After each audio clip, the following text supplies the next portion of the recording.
Welcome to English Listening Practice and English for Beginners. Study English the smart way and learn English fast with our daily English news headlines. Let's get started. BBC News with Sue Montgomery. The US Secretary of State Marco Rubio has said talks with Ukrainian officials on ending the war with Russia have been the most productive so far. He told journalists in Geneva none of the remaining issues was insurmountable. The leader of the Ukrainian delegation, Andriy Yermak, also spoke of progress. We have very good progress and we are moving forward to the just and lasting peace. Ukrainian people deserve and want this peace more than anyone in this planet. With more on the talks in Geneva, here's Sean Dilley.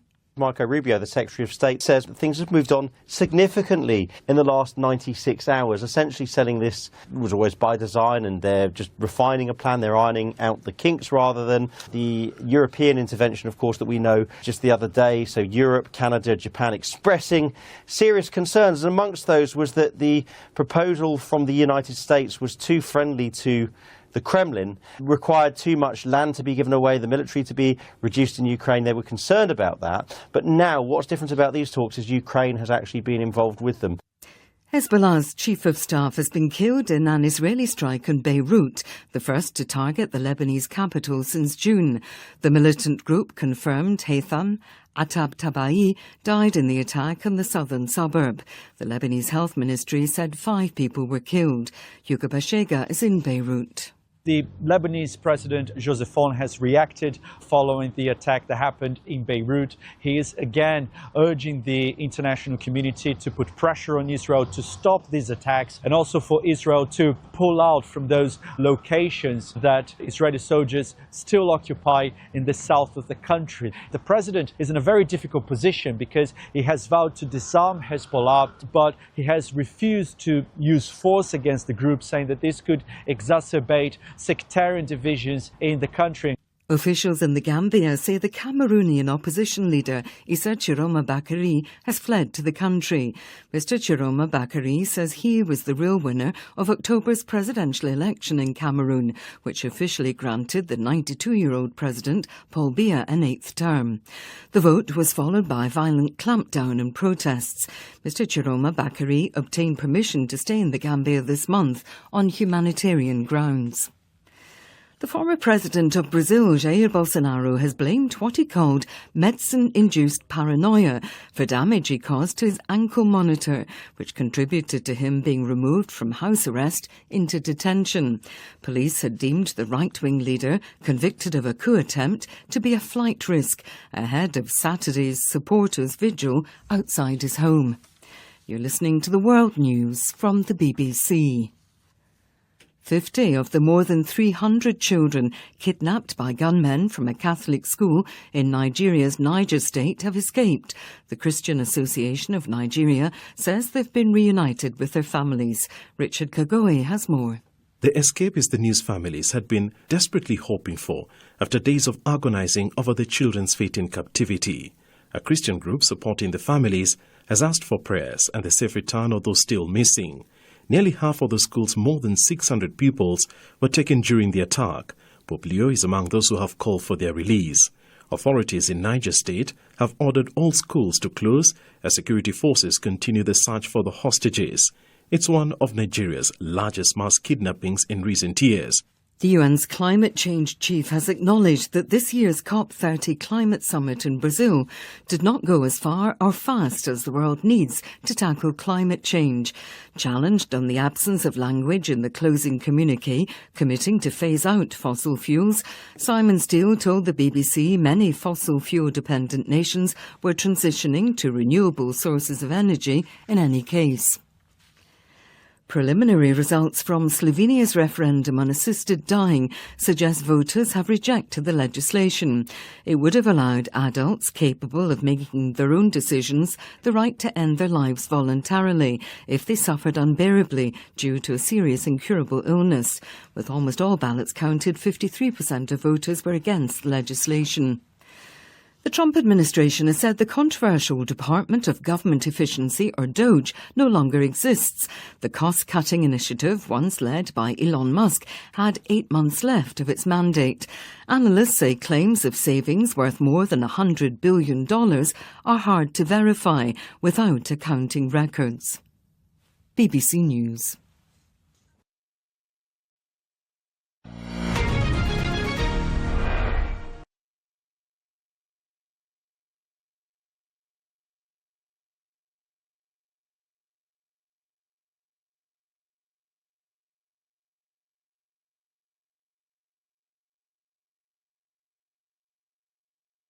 The US Secretary of State Marco Rubio has said talks with Ukrainian officials on ending the war with Russia have been the most productive so far. He told journalists in Geneva none of the remaining issues was insurmountable. The leader of the Ukrainian delegation, Andriy Yermak, also spoke of progress. We have very good progress and we are moving forward to the just and lasting peace. Ukrainian people deserve and want this peace more than anyone in this planet. With more on the talks in Geneva, here's Sean Dilley.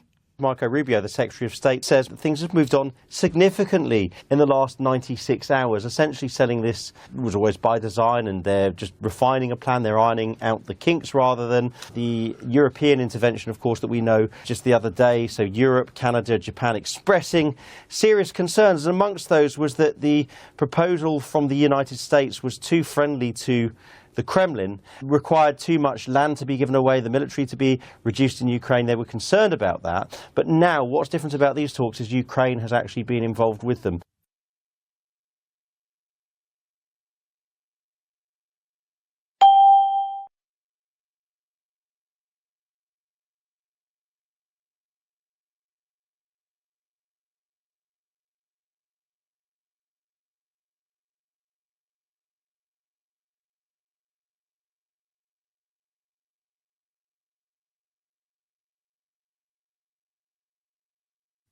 Hezbollah's chief of staff has been killed in an Israeli strike on Beirut, the first to target the Lebanese capital since June.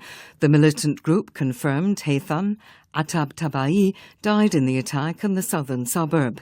The Lebanese Health Ministry said 5 people were killed. Yuka Bashega is in Beirut.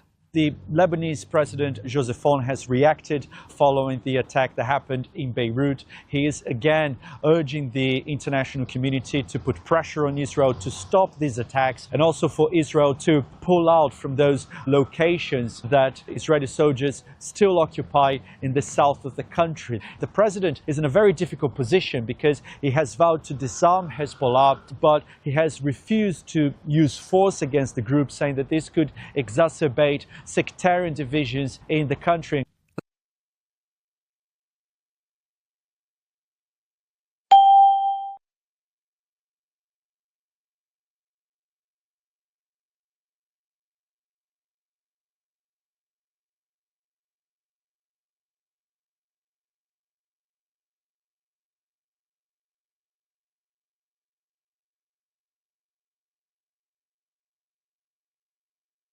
Officials in the Gambia say the Cameroonian opposition leader Issa Chiroma Bakary has fled to the country.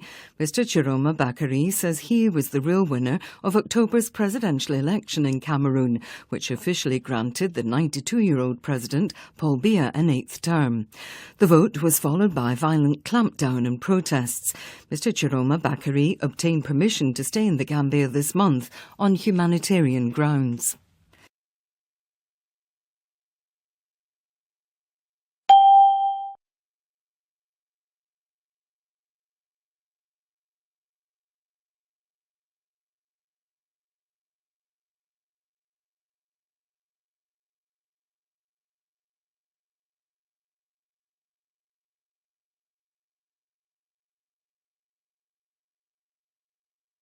"50 of the more than 300 children kidnapped by gunmen from a Catholic school in Nigeria's Niger state have escaped. The Christian Association of Nigeria says they've been reunited with their families. Richard Kagoe has more. The escape is the news families had been desperately hoping for after days of agonizing over the children's fate in captivity. A Christian group supporting the families has asked for prayers and the safe return of those still missing. Nearly half of the school's more than 600 pupils were taken during the attack. Pope Leo is among those who have called for their release. Authorities in Niger State have ordered all schools to close as security forces continue the search for the hostages. It's one of Nigeria's largest mass kidnappings in recent years.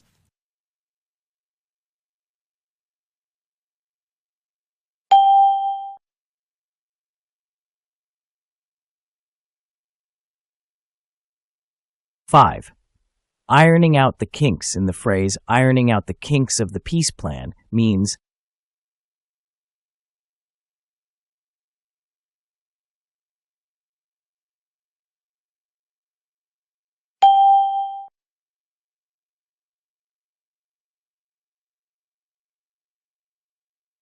Six. The opposite of progress is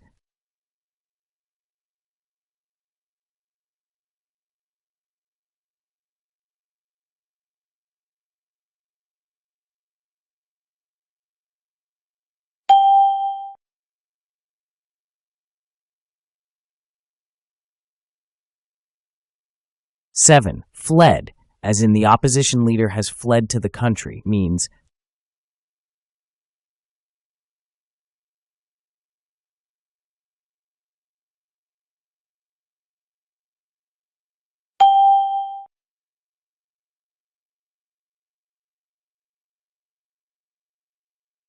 Eight. Clampdown, in the vote was followed by violent clampdown and protests, means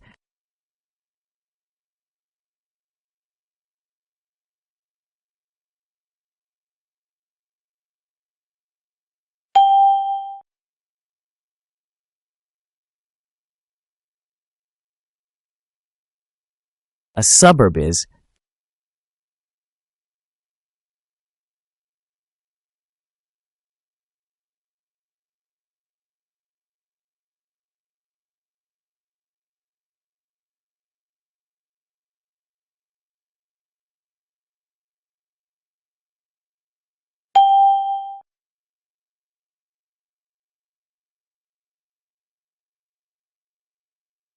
Ten. Productive is closest in meaning to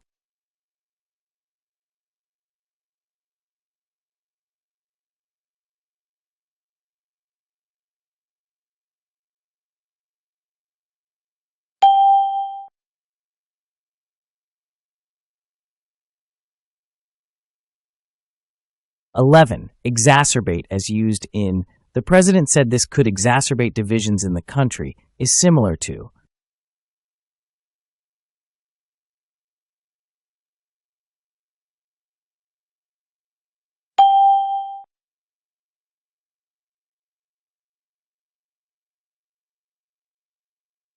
12. Refining a plan is closest to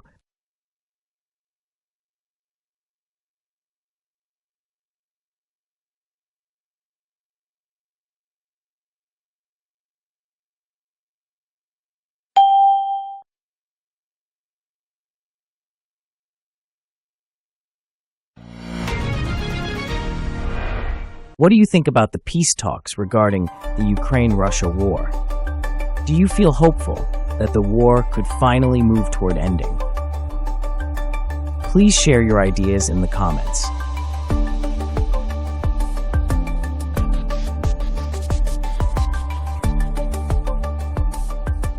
"13. The U.S. Secretary of State said the talks were the most blank so far.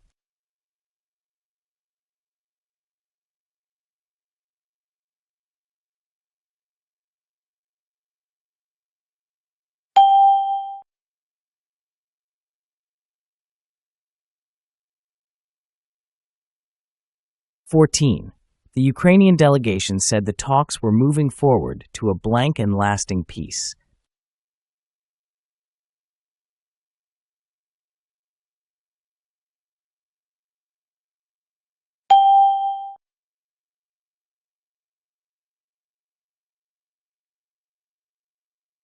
"15. The Lebanese president urged the international community to blank pressure on Israel.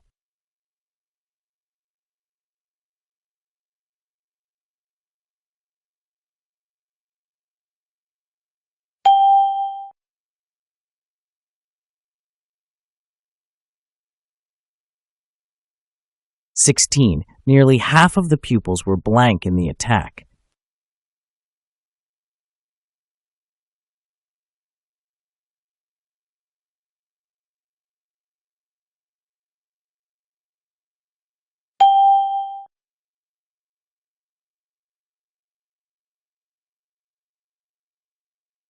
17. Concerns were expressed blank Europe, Canada, and Japan about the peace plan.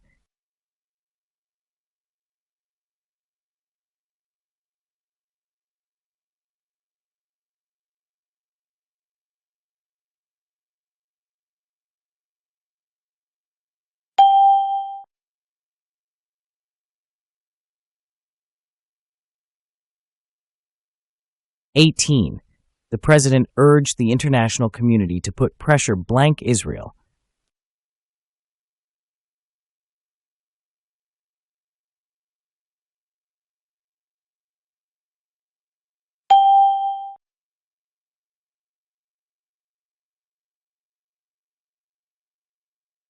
19. The vote was followed blank, a violent clampdown.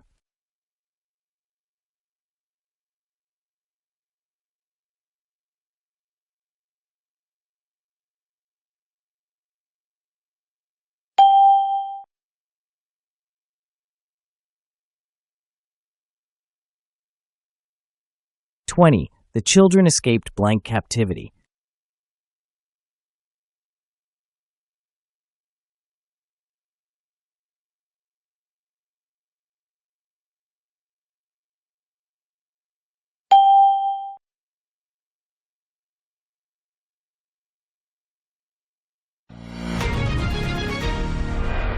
'Thanks for watching English Listening Practice and English for Beginners. Keep watching our daily English news for easy English learning. Don't forget to subscribe, like, and comment.